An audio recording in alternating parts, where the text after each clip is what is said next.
이번 주 방송은 지난번 교수님들이 여론조사를 통해서 금년도 사자성어를 발표하는 그런 기간이 있습니다. 연말이 되게 하는데 지난주에 막 교수님들께서 공모를 해가지고 사자성어에 아주 적절한 표현을 한 것을 발표합니다. 교수 신문에다가. 그 신문 속에 발표된 사자성어는 과의불개예요. 잘못을 저지르고도 뉘우치지 않는다. 잘못을 저지르고도 깨우치지 않는다. 이런 내용을 사자성어로 선택했습니다. 물론 우리가 작년에도 많이 회자되었던 내로남불이란 말도 있습니다. 우리말을 약자로 적어서, 그러니까 내가 하는 일은 로맨스고 남이 하는 일은 불륜이다, 이런 표현이죠. 그러니까 모든 공정한 잣대를 가지고 평가를 하는 것이 아니라 합리적으로 자기 이치에만 맞게끔, 자기에게 유리하게끔 해석을 하고, 저지른 죄에 대해서도 조금도 반성하지 않는 이런 모습을 지닌 것을 우리가 과의불개다, 이런 표현을 썼다 그런 얘기예요. 여러분, 지금 우리나라는 대내적으로 여러 가지로 어려움이 겹치고 있습니다. 물가는 계속 오르고, 금리도 오르고, 환율도 오르고. 이게 나라가 지금 무역이 엄청나게 적자가 나가지고 연내 한 500억 불 가까이 되는 모양이에요. 부채는 지금 1000조가 훨씬 넘어서 수천만 원씩 개인이 빚을 지고 있어요. 이런 식으로 가다는 한전만 해도 수십조가 빚이 있지 않습니까? 전기료를 계속 올려야 돼. 이런 시민생활, 서민생활이 엄청나게 압박을 받고 있는데, 사회라도 좀 정의롭고 정치라도 바른 길을 가야지. 정치란 건 원래 백성을 편안하게 하고 배부르게 해주는 게 정치 목적이에요. 근데 정치가 갈등을 조장하고 정략적으로만 놀아난다 그런 거예요. 지금 국회가 세금을 통과시킬 예산을, 금년 예산을 통과 안 시켜요. 그 서로 다투는 쟁점이 뭔가 했더니 기업들의 법인세를 3% 정도 깎아주자, 여당은. 그래야 외국의 기업도 우리나라에 정착하고 우리 기업이 해외로 안 간다. 왜냐하면 기업을 운영해서 수출하는 나라가 우리나라니까. 수출 국가, 무역 국가니까. 근데 야당은 어떤 정치적 목적이 있는지는 몰라도 안 된다. 부자들 감세는 안 된다. 그럼 기업을 죽이자는 거지. 외국 기업이 못 들어오게 하는 거지. 이거 심각한 거 아닙니까? 그 상식적으로 이해가 안 돼요. 국회의장이 발버둥을 치면서 조정을 하고 있지만 안 됩니다. 그래서 내용을 들여다보면 정략적 목표가 따로 있는 거예요. 좀 더 냉철한 이성을 가지고 국회에게 부여된 임무, 내년에 국가 예산, 이 세금이 줄어들면 집행하는 여당이 어려울 텐데 그 세금을 좀 더 깎아주자고 하는 그런 어려움을 제시하면 더 큰 기업을 성장시켜서 국가의 부를 늘리려고 하는 건데 왜 그럴까? 일반적으로 상식이 안 돼요. 그러니까 우리 사회는 상식적으로 안 통하는 게 많습니다. 지금 어떤 정치인은 엄청난 죄를 저지르고도 주변 사람들이 자살하는데도 눈 하나 끄떡 안 해요. 그 이름하여 철면피야, 철면피. 안면몰수야. 사람으로서는 사람의 탈을 쓰고는 그럴 수가 없어요. 그런데도 당당하니 뭐 1전짜리 하나 먹은 일 없다든지 이런 표현을 쓴다 이거예요. 이거 답답한 일 아닙니까, 여러분? 저는 최근에 전라북도 순창 내 고향에 가서 강의를 하나 했습니다. 군수가 추천을 해줘서 그 강의 주제가 애향심이 고향을 지킨다 그래요. 제가 성장할 때 순창군은 인구가 한 12만 명쯤 됐어요. 근데 지금 2만 7천 명 좀 넘는다 그래요.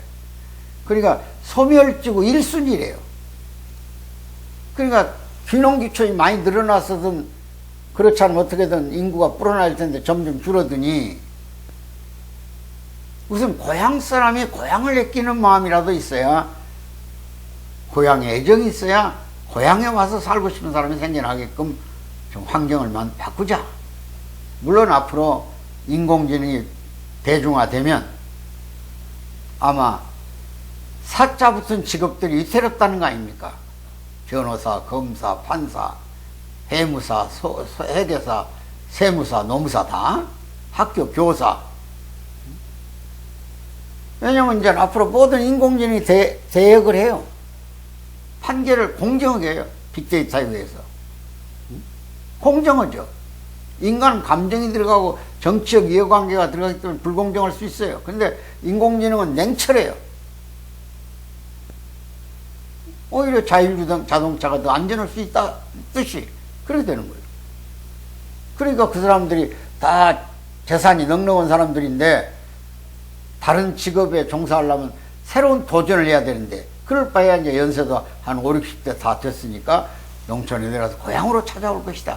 고향이 그 터전을 준비하고 인심 좋은 동네를 만들고 거기서 문화적 생활을 하도록 하고 그 다음에 그 고장의 역사와 전통을 자랑할 만한 내용거리를 홍보하고 제작하고 만들어서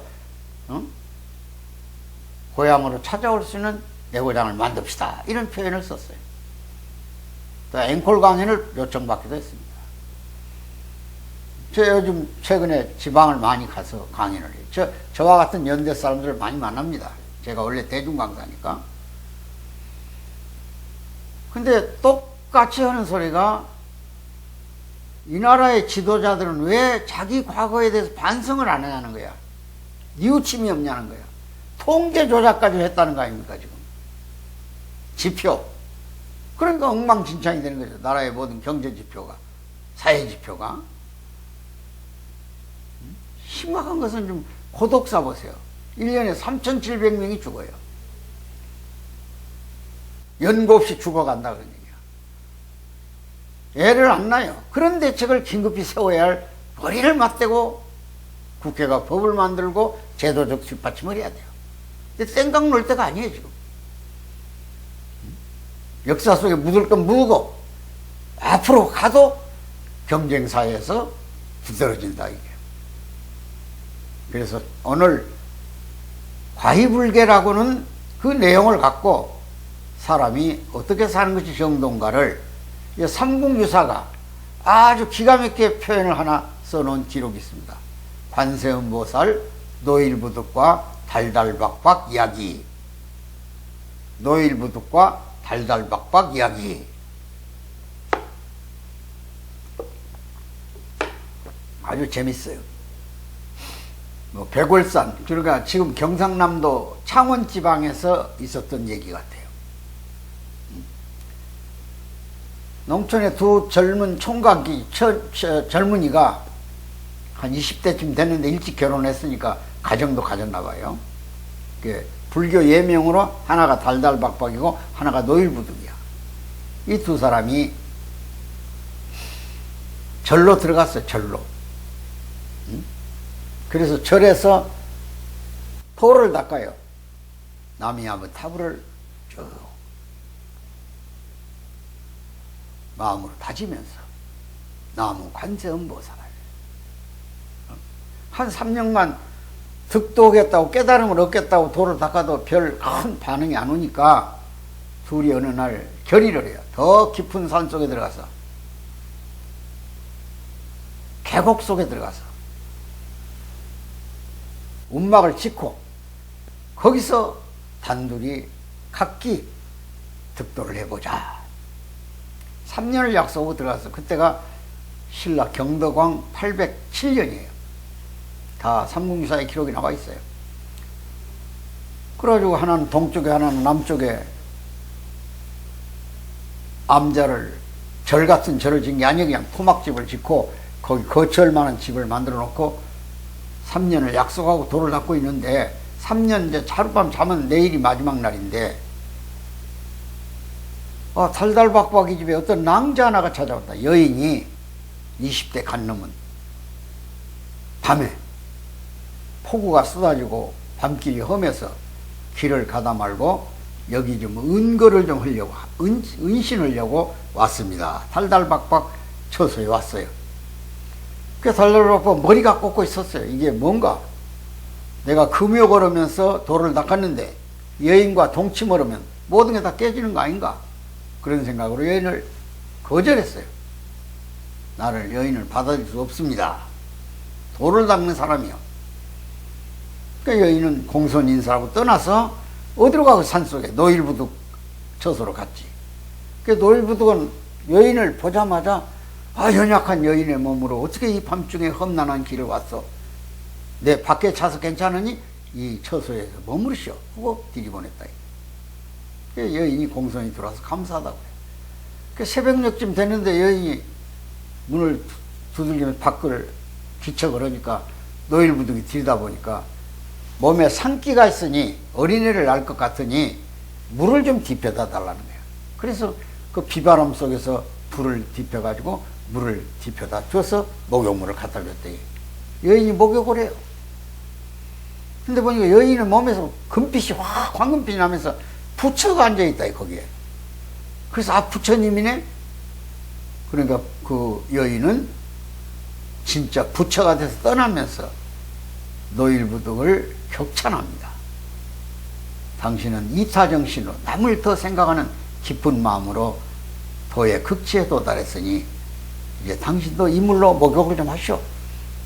그래서 노일부둑이 목욕을 했더니 미륵부처로 변해서 딱 앉아있는 거예요. 달달박박은 그날 여인을 쫓아버리고 그 여인이 틀림없이 노일부둑 처소로 갔을 텐데 노일부둑은 어떻게 대했을까 하고 궁금해서 찾아왔더니 노일부둑 처소에 부처가 하나 앉아있다 이게. 자네 어떻게 된 건가 물었어요. 부처가 말 안 하죠. 거기서 그는 한없이 깨달았습니다. 연약한 여인의 입장에 들어가지 못한 내가 이게 무슨 도인가? 한없이 울었어요. 눈물을. 그랬더니 노일부둑 부처가 한마디 하는 거예요. 누구나 잘못할 수가 있다. 그러나 달달박박 자네는 깨달음이 크니 자네도 나무물로 목욕을 좀 하게. 그래서 두 부처가 나란히 앉아있게 된 거예요. 동네 사람들이 약속한 날짜 안 오니까 쭉 줄어서 와보니까 두 부처가 머물러 있더라.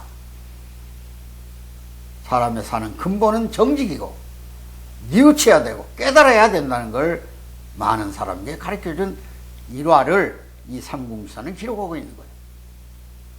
모든 사람들은 잘못할 수 있습니다. 그러나 뉘우침이 있어야 깨달음이 있어야 돼요. 지금 세상은 마치 사자성어에서 표현하고 있는 일모도이요. 그러니까 무엇과 같냐면 우리가 갈 길은 많은데 이미 어둡단 말이에요. 어두워. 날이 저물어 버렸어. 그러니까 날이 저물었으니 얼마나 불안합니까? 불안하죠. 그래서 이 불안한 사람들이 이제 어떻게 할 것인가? 세월을 한없이 타다고 어쨌든 헤쳐나가야 할 거 아니에요. 그래서 날은 저물어서도 갈 길은 안 보여도 그 길을 헤쳐가야 되는 것이 우리 삶의 고달픔이고 우리가 처하고 있는 현실입니다. 그걸 표현한 말이 사자성어에서 바로 일모도원이라 하는 거예요. 갈 길은 멀다고. 일모도원. 참 나이 먹어도록 살고 보니 세월이 언제 이렇게 흘러버렸는지. 아침인가 하면 저녁이고 월요일인가 하면 일요일이에요. 또 월요일을 만났어요. 1일 달력을 봤는데 어느새 31일이에요. 세월은 뉴스처럼 흘러가 버립니다. 우리 살아있는 동안에 누구나 가야 돼요. 좀 더 거짓을 벗어버리고 수행의 궁극적 목표는 참사랑 되는 거예요. 참사랑. 제발 이 나라를 지도하고 있는 지도자들 백성 좀 편하게 갈등 조절해 주시고 정치 협상해서 국가의 미래를 생각하고 젊은이들의 삶의 터전을 만들어주는 일에 몰두해 주시기 바랍니다. 그래서 저는 늘 정치개혁을 요구해요. 헌법에다 제발 대선거구나 중선거구 만들어서 여야가 합쳐지도록 하고, 전라도에서도 여당 나오고 야당 나와야 할 거 아닙니까? 경상도에서도 여당 나오고 야당 나와야지. 한쪽은 여당만 한쪽은 야당만 어떻겠어요? 그리고 정치를 통해서 모든 전과를 벗어버리는 그런 파렴치한 행위 좀 하지 말고, 영국 국회 보세요. 세비가 없어요. 자기 돈을 쓰겠다고는 공약을 내놔야 돼요. 백성을 위해서. 경제적으로 부를 축적한 사람이 사회 환원해야 돼요. 부의 원천은 사회적 부예요. 사회가, 세상이 그 사람들로 하여금 부를 만들어줬어요. 소비자가 소비해줘서 기업이 큰 거예요. 그러니까 그것을 다시 사회에 환원하는 세모에 봉사도 좀 하고 좀 내놓고, 제발 정치적으로 그 철면피한 짓 하지 말고 양심의 기준이 있다는 걸 알아야 할 거 아닙니까? 양심이 개인이 하나님이에요. 그 하나님을 속이지 말아달라는 거야. 이런 면에서 떳떳한 정치가 되고, 우리 백성도 금년에 과이불개 같은 죄를 짓고도 깨닫지 못하는 어리석음으로부터 벗어나야 되지 않겠느냐 하는 깊은 마음을 가지면서 오늘 말씀 마무리 짓겠습니다. 대단히 감사합니다.